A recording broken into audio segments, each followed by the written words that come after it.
noches. Nos encontramos reunidos una vez más para continuar con este hermoso estudio que corresponde al libro de Nehemías. Pero antes de empezar, quiero invitarlos a que inclinemos nuestros rostros y presentemos una oración a nuestro Señor, Dios Padre Todopoderoso, para que sea siempre Él iluminándonos, guiándonos a través de su Espíritu Santo. Inclinemos nuestros rostros. Señor, te damos gracias por esta noche, te damos gracias porque tú eres el Ebenezer siempre, Señor. Tú eres nuestro respaldo, tú eres nuestra columna, tú eres, Señor, quien nos sostiene, tú eres quien nos da el avance. Por eso esta noche, Señor, te pido tu bendición especial, que derrames la sabiduría y el entendimiento para todos nosotros, Señor, tanto para mí que estoy hablando en esta clase como para los que escuchan, Señor, para que ese mensaje verdadero, real, de la sana doctrina, Señor, se predique esta noche, se enseñe esta noche, Señor. Te lo pido en el precioso y maravilloso nombre de nuestro Señor Jesucristo. Amén, amén y amén. Hermanos, amigos, buenas noches. Nos encontramos reunidos una vez más para continuar con este estudio del libro de Nehemías. En esta oportunidad vamos a estudiar los capítulos 3, 4, 5. Capítulo 3, 4 y 5 de este libro de Nehemías. Como ya lo hemos dicho, la geografía es que durante este reinado persa, medo-persa, fueron que se dio la autorización de retorno para el reino de Israel. Y el reino de Israel ya se constituyó como una provincia. Ya no es más un reino, sino una especie de provincia. Ya no se le conoce como un reino, sino como la provincia de Judá. Recuerden que cuando llegamos a los tiempos de Jesús, ya hablamos de Judá, de Samaria, ¿no? Entonces, ahí de Galilea. Estamos hablando ya de tres diferentes formas en que se dividió este reino, que empezó dividiéndose con 12 tribus, ¿no? Con 12 territorios diferentes, con nombres diferentes. Pero en esta oportunidad vamos a continuar con este estudio, que es una cronología que viene desde el libro de Esdras. Recuerden que el libro de Esdras y el libro de Nehemías, en lo que es la escritura hebrea, antiguamente constituyeron un solo libro. Por eso que la historia continúa, y vimos que durante el retorno de Zorobabel y Esdras, para la iniciación nuevamente de lo que es la reconstitución del templo, de la ciudad, y ahora vemos a Nehemías de los muros. Y una característica que ha sucedido durante todo este estudio es que siempre hay una oposición. Siempre el enemigo va a tratar de evitar que nosotros desarrollemos, va a tratar de confundirnos, va a tratar de sacarnos del camino, va a tratar de que hagamos malas cosas de alguna manera, pero tratar de que no se cumpla el verdadero objetivo que Dios ha trazado, el verdadero propósito por el cual Dios nos puso o puso a diferentes personas en diferentes lugares para que cumplan un determinado trabajo. Pero en esta oportunidad los invito a que me acompañen y que empecemos con el capítulo 3 para empezar el detalle de este estudio. Capítulo 3, y acá hablamos de el reparto del trabajo de reedificación.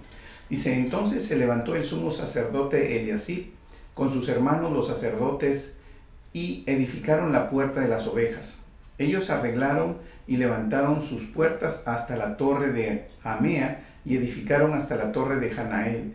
Junto a ella edificaron los varones de Jericó, y luego edificó Zacur, hijo de Imri.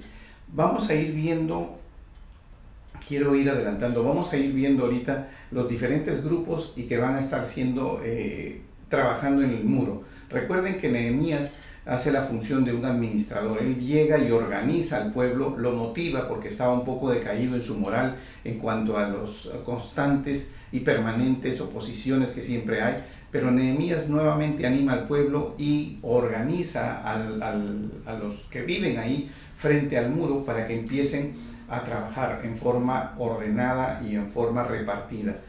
Lo que vemos aquí, ya lo hemos dicho, Nehemías es el ejemplo de un liderazgo, y él como un líder comienza a organizar de manera que en forma compartimentada, en forma de que cada uno construye una sección, él va a lograr levantar y reparar los muros y las puertas. Y una característica que yo quiero que observen aquí es que las personas que van a trabajar en estos trabajos de construcción, en estos trabajos como obreros, o sea, como obreros de la construcción, como constructores, albañiles, como quieran conocerlo, ellos no son realmente constructores, no son realmente albañiles, tienen una dedicación diferente. Y eso nos muestra a nosotros que Nehemías trabaja con lo que Dios le proveyó. Ese es el pueblo que regresó del cautiverio. No todos regresaron, ya hemos visto que no todos. Hubo una parte del pueblo, la más pobre, la más miserable en su vida, en su forma de vivir, que se quedó, que fue un mínimo de gente. Y este cautiverio de retorno, que vino, toda esta gente que vino voluntariamente, que quiso regresar, son gente que tiene ese corazón dispuesto para trabajar en pro de la obra de Dios. Porque cuando hablamos del templo y hablamos de Jerusalén, que es la ciudad de que Dios eligió, entonces estamos viendo cómo esta gente no solamente está abocado en lo que son sus intereses, que ya vimos que al principio, cuando estuvimos estudiando, vimos que ellos dejaron la construcción del templo y se pusieron a construir sus casas, y después vino una motivación por parte del profeta Ageo, y ellos volvieron nuevamente a la construcción de lo que corresponde la ciudad, el templo y todas estas cosas. Pero vemos aquí realmente que hay una organización como líder, y vemos que aquí hay unas personas dispuestas a trabajar tal vez en algo que no tienen práctica, que no han sido diestros, como es la construcción. Pero sabemos que cuando nosotros ponemos el corazón y la mejor intención, Dios nos va a ayudar. Y aquí vemos cómo estos hombres, pese a que vamos a ver que hay sacerdotes, joyeros, cualquier profesión menos constructores, vamos a ver cómo realmente ellos progresan, participan y logran la construcción del muro. Continuamos. Dice, los hijos de Senea edificaron la puerta del pescado, ellos emanderaron y levantaron sus puertas con sus cerraduras y sus cerrojos. Junto a ellos restauró Meremot, hijo de Urías, hijo de Cos, dice, y al lado de ellos restauró Mesulam, hijo de Berequías, y así sucesivamente dice, ¿no? En el final del capítulo 4 dice, pero sus grandes no se prestaron para ayudar a la obra de su Señor. Observen ustedes. Siempre vamos a tener esto. Habíamos hablado en este versículo 4, hablamos de los que están también inmediatamente ayudando, pero en la última parte dice, pero sus grandes no se prestaron para ayudar a la obra de su Señor. ¿Qué significa esto? Sabemos y hemos hablado de una oposición externa, ¿no? De aquellas personas que son pseudo judíos, como son los samaritanos, o aquellos que no pertenecen realmente al pueblo ni de Samaria ni de Judea, sino que son amonitas, son de los pueblos paganos de alrededor, que están oponiéndose de una u otra manera a la construcción de este muro y del templo y de la ciudad y de todas las cosas, ¿no? Pero aquí vemos que hay un grupo interno, un grupo dentro del grupo de lo que vendría a ser el pueblo judío. Y dice los grandes, o sea, no es un grupo del pueblo, es un grupo de líderes, es un grupo de hombres que tienen una responsabilidad más allá de lo regular, y ellos no ayudaron a la construcción de los muros, ¿no? Que Nehemías estaba motivando. ¿Esto qué nos dice?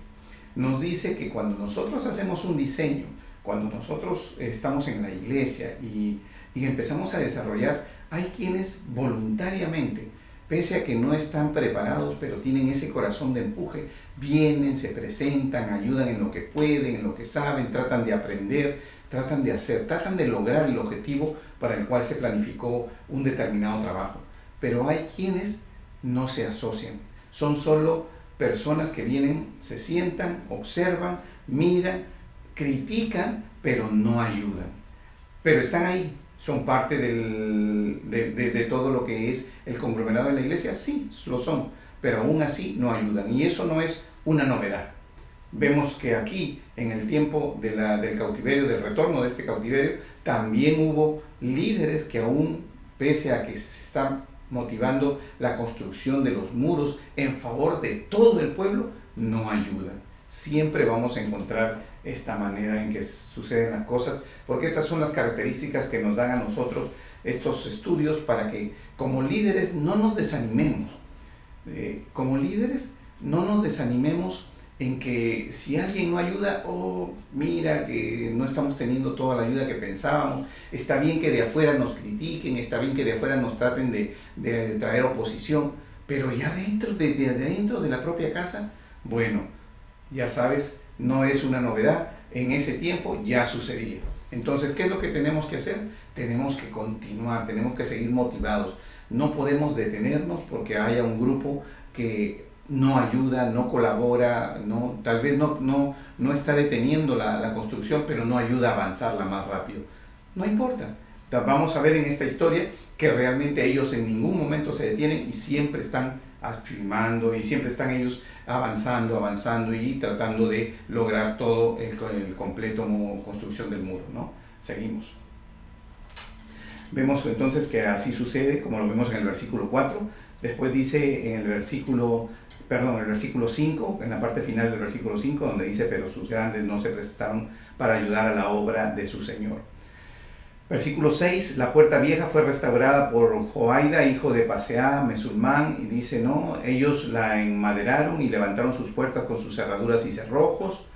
Dice, junto a ellos restauró Melatías, Gabaonita, y Jadón, Meronotita, varones de Gabaón y de Mispa, ¿no?, que estaban bajo el dominio del gobernador al otro lado del río. Junto a ellos restauró Uziel, hijo de Jarjahía, ¿no?, de los plateros. Observen, plateros, hombres que manejaban y trabajaban con metal, con la plata, o sea, para hacer tal vez algún tipo de joyas, algún tipo de utilería, porque se usaba la plata para hacer utilería, vasos, jarras, ¿no? Imagínense que estos hombres están en construcción, levantando piedras, muros, maderas, clavos.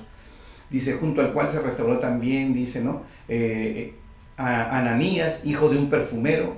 Imagínense, un perfumero, o sea, ¿se dan cuenta? Un perfumero, un platero, un sacerdote. Tenemos una variedad que el Señor nos nombra realmente impresionante, y ninguno de ellos es constructor, ninguno de ellos es albañil, ninguno de ellos es carpintero, porque pero sin embargo todos ellos estuvieron ahí, todos ellos pusieron el hombro para cumplir con la obra de Dios.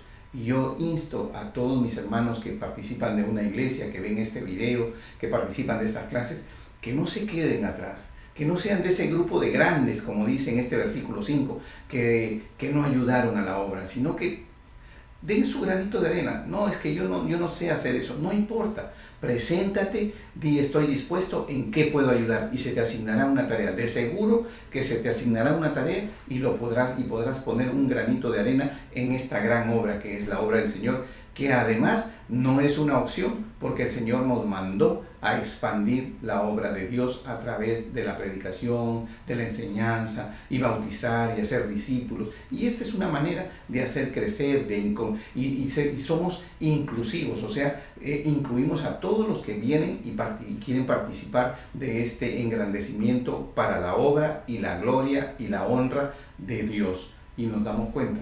Seguimos. Dice entonces el versículo 9, vemos acá que dice, junto a ellos restauró también Refaías, hijo de Ur, gobernador de la mitad de la región de Jerusalén. O sea, también el hijo del gobernador, no importa qué tipo de autoridad seas. Seguimos, después dice en el versículo 10, restauró junto a ellos frente a su casa Jedaías, hijo de Jarumaf.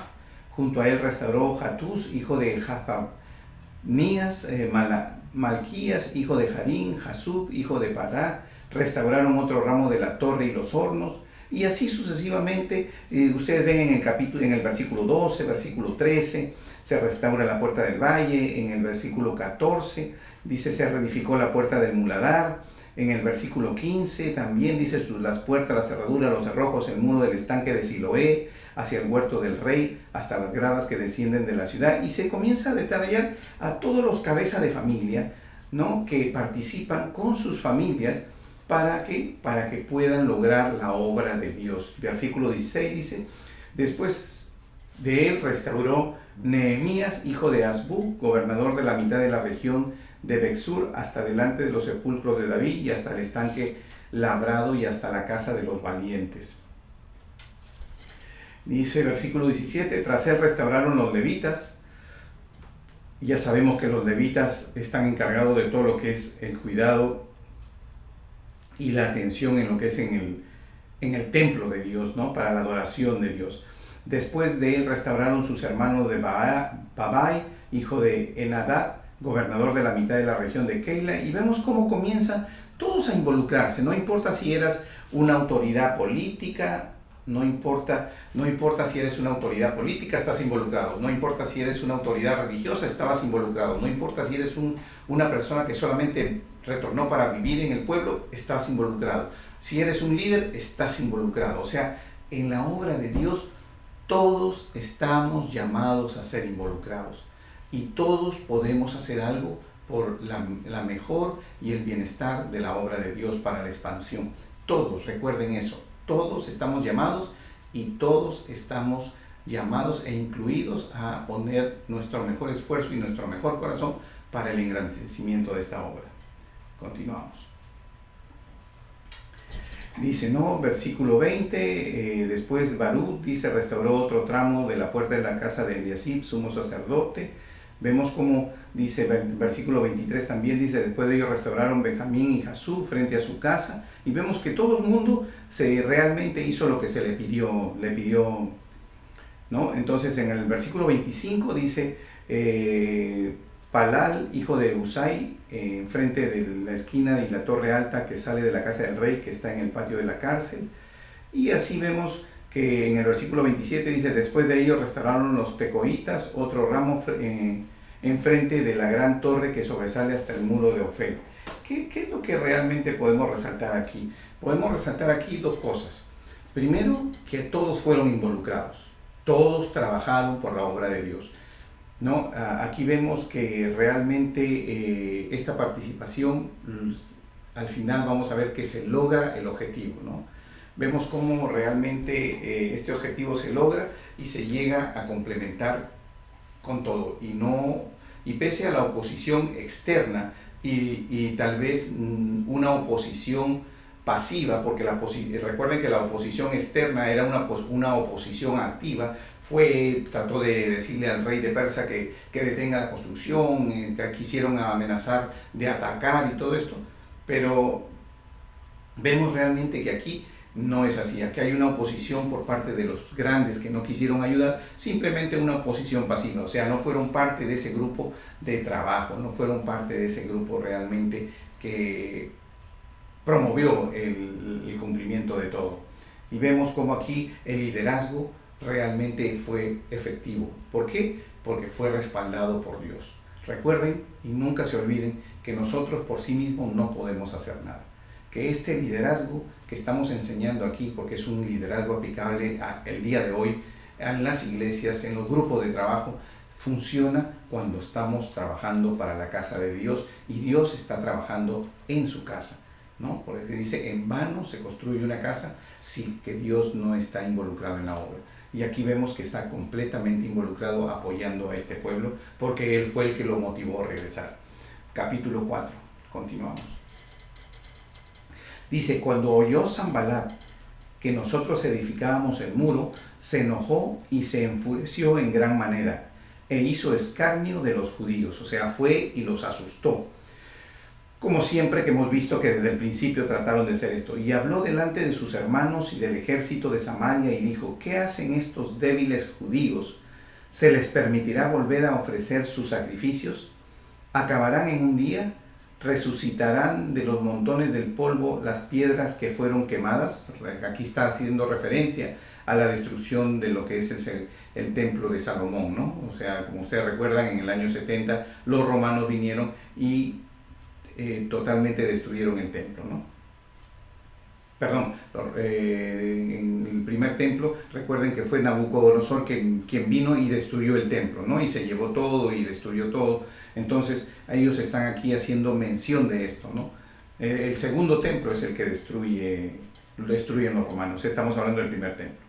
Dice, entonces, y estaba junto a él Tobías Amonita, el cual dijo, lo que ellos edifican del muro de piedra, si se subiera una zorra, lo derribará. O sea, ¿qué es lo que estaban queriendo decir ellos? Como hemos dicho, como vieron que en la construcción participaron todos aquellos que no eran hombres de construcción, ellos dijeron, eso está mal construido. Aquí cualquier animal se va a subir y ese muro se va a caer. Pero cuando la mano de Dios está tras el asunto, no hay nada que pueda caer. No hay nada que pueda suceder. ¿Por qué? Porque realmente vamos a ver que todos ellos al final lograron lograron su cumplimiento. Lo hizo Zorobabel, lo hizo Esdras, y ahora Nehemías en la dirección y el liderazgo de esta construcción de este muro. Lo vamos a ver cómo realmente con todos estos hombres, sin importar cuáles eran sus oficios, lograron levantar este muro. Pero obviamente el enemigo siempre trata de hacerte creer que tú no estás capacitado, te hace creer que tú no lo puedes hacer, que tú no eres el indicado, que eres el que has sido mal elegido, y eso es una mentira, porque sabemos que Dios llamó a todos para ser salvos, a todos para que trabajen en su obra. Él no dijo solo los que hagan esto o tengan esta habilidad o sean de esta manera, no. Él es el que da los dones, Él es el que da las habilidades, Él es el que promueve. Y aquí lo vemos y nos damos cuenta cómo en este capítulo 4 ellos tratan de decirle prácticamente al pueblo que lo que están construyendo no está bien hecho, ¿no? Es algo que se va a caer. Dice, versículo 4, oye, oh Dios nuestro, que somos objeto de menosprecio, y vuelve el baldón de ellos sobre su cabeza, y entrégalos por despojo en la tierra de su cautiverio. No cubras su iniquidad, ni su pecado sea borrado delante de ti, porque se airaron contra los que edificaban. Edificamos pues el muro, y toda la muralla fue terminada hasta la mitad de su altura, porque el pueblo tuvo ánimo de trabajar. Observan ustedes cómo aquí nos confirma qué es lo que tuvo el pueblo. El pueblo tuvo ánimo de trabajar y fue posible llevar esta construcción hasta este momento. ¿Y por qué? Porque no se dejó influenciar ni por la crítica externa, ni por la pasividad o la crítica interna. Recuerden, internamente también vamos a tener crítica. Internamente también vamos a tener oposición. Recuerden que la palabra de Dios dice que el trigo y la cizaña crecen dentro de la iglesia. Entonces, ¿qué significa esto? Significa que no podemos pretender o esperar.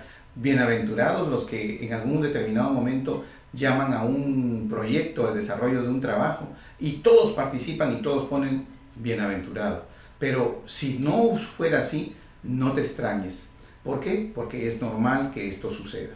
Seguimos. Pero el desánimo no debe venir. Muy por el contrario, que sea motivo para decir, Dios está en el camino, Dios está en el esfuerzo, Dios está con nosotros y vamos a seguir hacia adelante.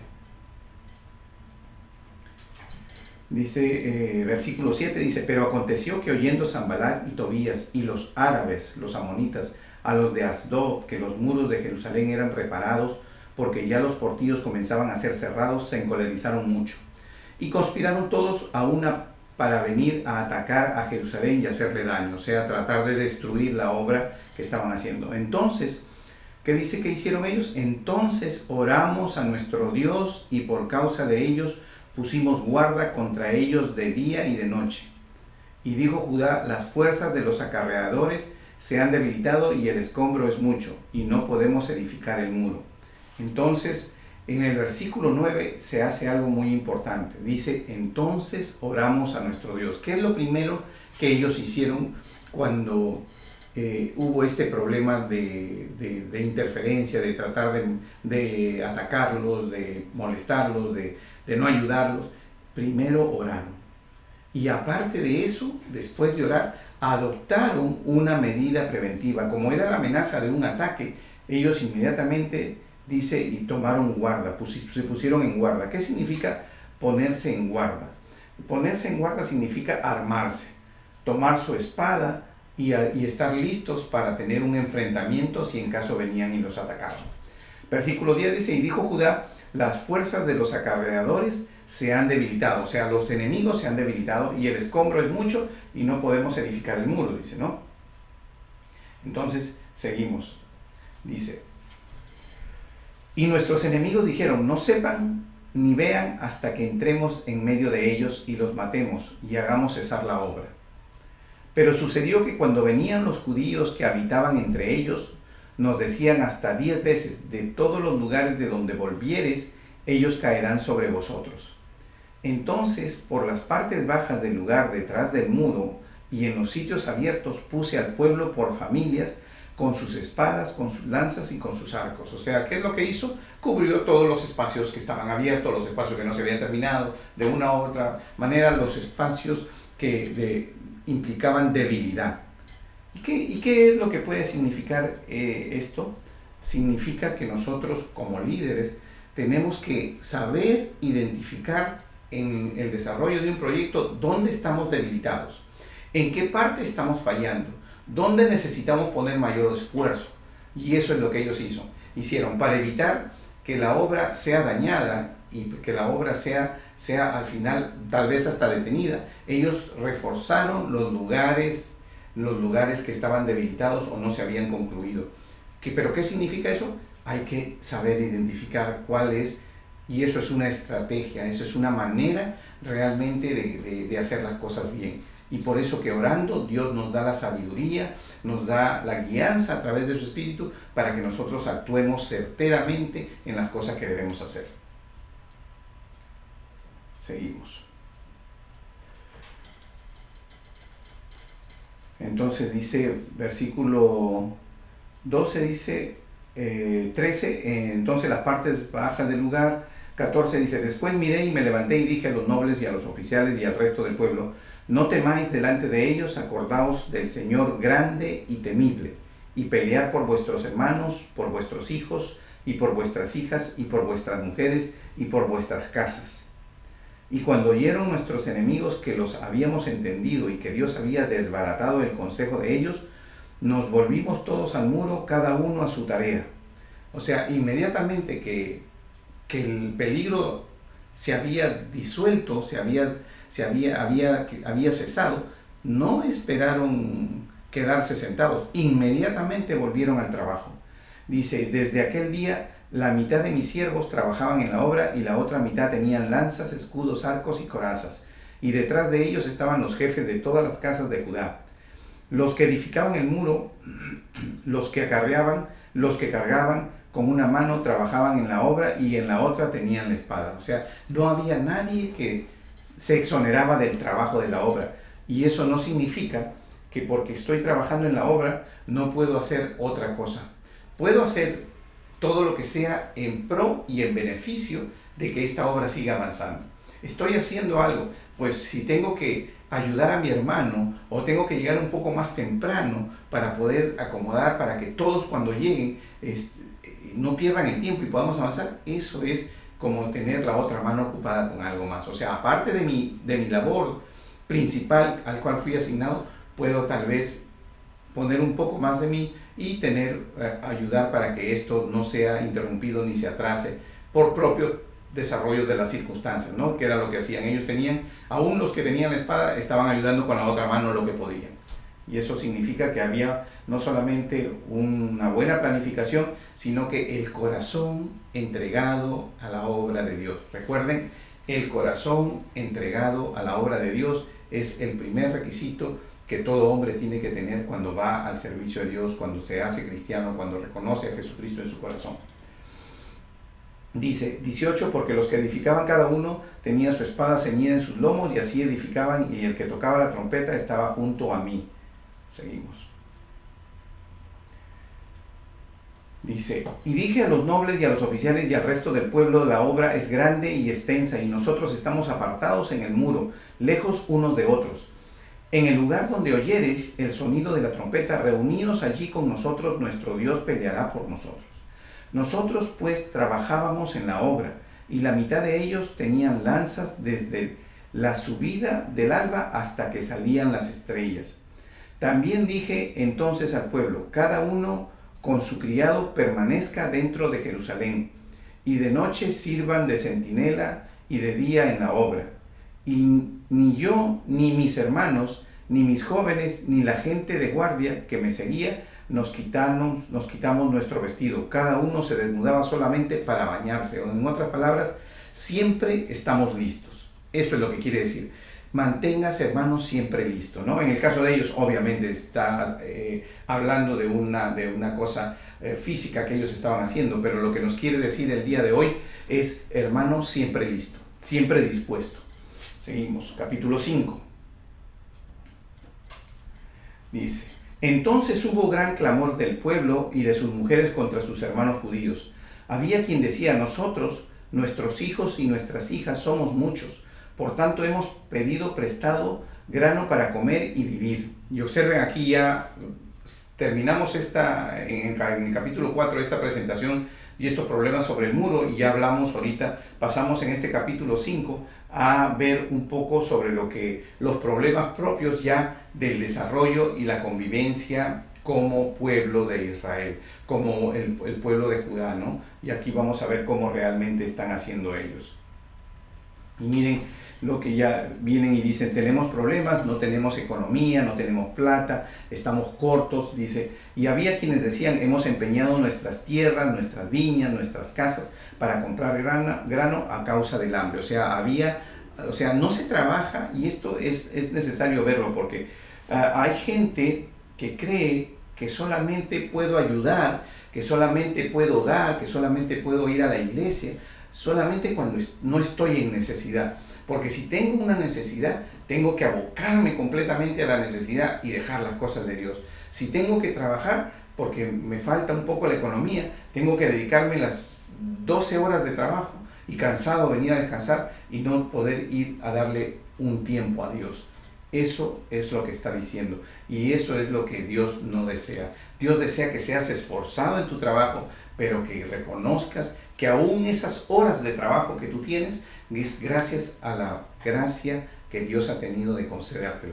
Y aquí vamos a ver esa presentación, esa especie de desarrollo, de que aún teniendo problemas internos, ya hablamos de que hubo problemas externos de gente que viene a tratar de detener, a tratar de atacar a las personas que están construyendo. Vimos que ha habido problemas internos de quienes no ayudan, que se quedan en el lugar, pero son pasivos, no solamente emiten una crítica y no son colaboradores. Y ahora tenemos una tercera circunstancia, que es la circunstancia social, socioeconómica de lo que es el grupo de vida dentro de la iglesia. ¿Qué significa? Significa que le dice, a veces vemos a los hermanos que llamamos para actividades o para reuniones, para poder hacer un proyecto, y dicen: lo siento, yo trabajo todos los sábados, yo trabajo todos los domingos. Y sí, es verdad, puedes trabajar, pero un día, una hora, de repente en algún momento puedes darte ese tiempo y venir y colaborar con la obra de Dios. Nunca estamos tan ocupados para no colaborar con la obra de Dios. Es en realidad un deseo, que no sea una disculpa. Y aquí vamos a ver cómo realmente las necesidades de esto hacen que no se pueda, se cree un inconveniente también aparte por las cuestiones de la necesidad del hambre. Y vamos a ver que hay quienes inclusive abusan de estas necesidades, se aprovechan de los hermanos por estas necesidades, aún dentro del pueblo de Dios. Y esto es lo que vamos a ver aquí, que hay un aprovechamiento por parte de ellos. Dice, ¿no? Entonces hubo gran clamor del pueblo y de sus mujeres contra sus hermanos judíos, y había quien decía: nosotros, nuestros hijos, nuestras hijas somos muchos, por tanto hemos pedido prestado grano para comer y vivir. Y había quienes decían: hemos empeñado nuestras tierras, nuestras viñas, nuestras casas para comprar grano y a causa del hambre. Y había quienes decían: hemos tomado prestado dinero para el tributo del rey sobre nuestras tierras y viñas. Y ahora bien, nuestra carne es como la carne de nuestros hermanos, nuestros hijos como sus hijos, y he aquí que nosotros dimos nuestros hijos y nuestras hijas a servidumbre, y algunas de nuestras hijas lo están ya, y no tenemos posibilidad de rescatarlas, porque nuestras tierras y nuestras viñas son de otros. Y dice, ¿no?, Nehemías: y me enojé en gran manera cuando oí su clamor y estas palabras. Entonces lo medité y reprendí a los nobles y a los oficiales y les dije: ¿exigís interés cada uno a vuestros hermanos? Y convoqué contra ellos una gran asamblea y les dije: nosotros, según nuestras posibilidades, rescatamos a nuestros hermanos judíos que habían sido vendidos a las naciones, y vosotros vendéis aún a vuestros hermanos y serán vendidos a nosotros. Y callaron, pues no tuvieron que responder. O sea, mejor dicho, ¿cómo puedes tú estar cobrándole a tu hermano cuando tu hermano ha dado todo lo que tenía por su familia y por la casa de Dios? Dice, y dije: no es bueno lo que hacéis. No andaréis en el temor de nuestro Dios para no ser oprobio de las naciones enemigas nuestras. También yo y mis hermanos y mis criados les hemos prestado dinero y grano. Quitémosle ahora este gravamen. Recuerden que esto también es parte de una de las fiestas, ¿no?, de los judíos, en que llega el momento en que ellos tienen que perdonarse todas las deudas y devolver a los esclavos. Dice: os ruego que les devolváis hoy sus tierras, sus viñas, sus olivares y sus casas, y la centésima parte del dinero, del grano, del vino y del aceite que demandáis de ellos como interés. Y dijeron: lo devolveremos y nada les demandaremos, y haremos así como tú dices. Entonces convoqué a los sacerdotes y les hice jurar que harían conforme a esto. Observen ustedes que cuando Dios está presente en todo lo que es el desarrollo de la obra de su casa, o cuando Dios está presente en el proyecto que usted está haciendo, Dios los respalda. Y vemos aquí cómo inmediatamente cuando Nehemías convoca a esto, a una reunión, y pide que todas estas deudas sean levantadas para quitar este flagelo, esta opresión, esta preocupación de la gente que estaba trabajando para la obra de Dios. Y trabajaba no solamente para la obra de Dios en realidad, porque levantar los muros era todavía en favor de aquellos que estaban prestándole el dinero, que eran del propio pueblo y vivían ahí. O sea, al final todos eran beneficiados. Ellos al final resuelven que levantar ese apremio económico. Versículo 13 dice: además sacudí mi vestido y dije: así sacuda Dios de su casa y de su trabajo a todo hombre que no cumpliere esto. O sea, mejor dicho, se dice, se le pidió a Dios que tome cartas en el asunto, y que sea Él que tome represalias si alguno no lo hiciera. Y así sea sacudido y vacío. Y respondió toda la congregación: amén, y alabaron a Jehová, y el pueblo hizo conforme a esto. También desde el día en que me mandó el rey que fuese gobernador de ellos en la tierra de Judá, desde el año 20 del rey Artajerjes hasta el año 32, 12 años, ni yo ni mis hermanos comimos el pan del gobernador. Pero los primeros gobernadores que fueron antes de mí abrumaron al pueblo y tomaron de ellos por el pan y por el vino más de 40 siclos de plata, y aún sus criados se enseñoreaban del pueblo, pero yo no hice así, a causa del temor de Dios. También en la obra de este muro restauré mi parte, y no compramos heredad, y todos mis criados juntos estaban allí en la obra. ¿Qué dice? También en la obra de este muro restauré mi parte. ¿Qué significa esto? Significa que como liderazgo no es que me voy a sentar en un escritorio y voy a comenzar a parecer un director de orquesta, que digo quién es el que toca, quién es el que se mueve, quién es el que hace las cosas, sino también soy, al mismo tiempo que dirijo, también soy parte de los que trabajan. Y eso vemos aquí, que Nehemías dice: también restauré mi parte. O sea, no es un hombre ajeno al esfuerzo, no es un hombre que dice póngale más ánimo a las cosas, cuando realmente no conoce qué tan duro es el tema. ¿Y cómo se conoce qué tan duro es el esfuerzo, qué tan necesario es el sacrificio de las cosas que dejas de hacer para venir a cumplir la obra de Dios? Solamente haciendo lo mismo, dejando tú de hacer lo que tienes que hacer para venir a la obra de Dios. Entonces tú vas a poder apreciar qué es lo que dice la palabra de Dios de nuestro Señor Jesucristo, que Él sufrió todas las tentaciones que podían haber, que Él sufrió todas las aflicciones que podríamos tener, porque Él fue el hombre de los quebrantos. Él sufrió todos los quebrantos. En otras palabras, nuestro Señor Jesucristo conoce lo que nosotros sentimos, sufrió lo que nosotros sufrimos, cargó nuestras enfermedades. Entonces, Él conoce lo que es el estrés, conoce, porque Él también sufrió esto cuando Él que estaba siendo llevado y estuvo orando y transpiró hasta sangre. ¿Se imaginan ustedes el grado que Él tuvo en esta oración de entrega y de preocupación? Él sabía lo que le iba a pasar. Por eso es que nos está diciendo la palabra de Dios: si tú eres parte de un trabajo, no eres parte de un trabajo de director de orquesta, eres parte de un trabajo de director incluido como parte de la obra, o sea, eres también el actor mismo haciendo tu parte. Y aquí está la mejor demostración cuando vemos lo que dice de Nehemías. Dice, versículo 16, también en la obra de este muro restauré mi parte y no compramos heredad. y todos mis criados juntos estaban allí en la obra. O sea, yo y toda mi casa ayudamos en la obra. ¿Qué dice la palabra? Mi casa y yo serviremos a Jehová. En otras palabras, mi casa y yo serviremos a Jehová, versículo 16 del capítulo 5. Continuamos. Dice, además, 150 judíos y oficiales y los que venían de las naciones que habían alrededor de nosotros estaban a mi mesa. Y lo que se preparaba para cada día era un buey y 6 ovejas escogidas. También eran preparadas para mí aves y cada 10 días vino en toda abundancia. Y con todo esto nunca requerí el pan del gobernador, porque la servidumbre de este pueblo era grave. O sea, mejor dicho, la necesidad, ¿no? Acuérdate de mí para bien, Dios mío, y de todo lo que hice por este pueblo. Y así termina el capítulo 5.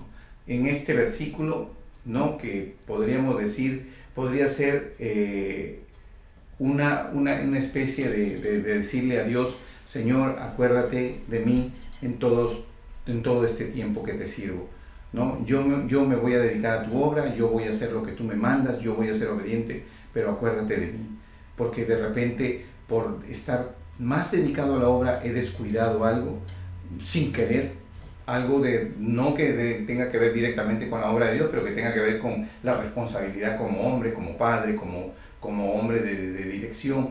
Entonces, Señor, acuérdate de mí para que en lo que poco o mucho que yo pueda haber faltado, fallado o haber dejado de hacer algo que no es de voluntad, sino que es para poner el mejor deseo en la obra de Dios, tú me ayudes a salir adelante. Hermanos, amigos, esta noche hemos terminado este estudio y los invito el próximo martes a las 8:30 de la noche para continuar con el libro de Nehemías. Gracias, Dios los bendiga. Dios de imposibles, inigualable.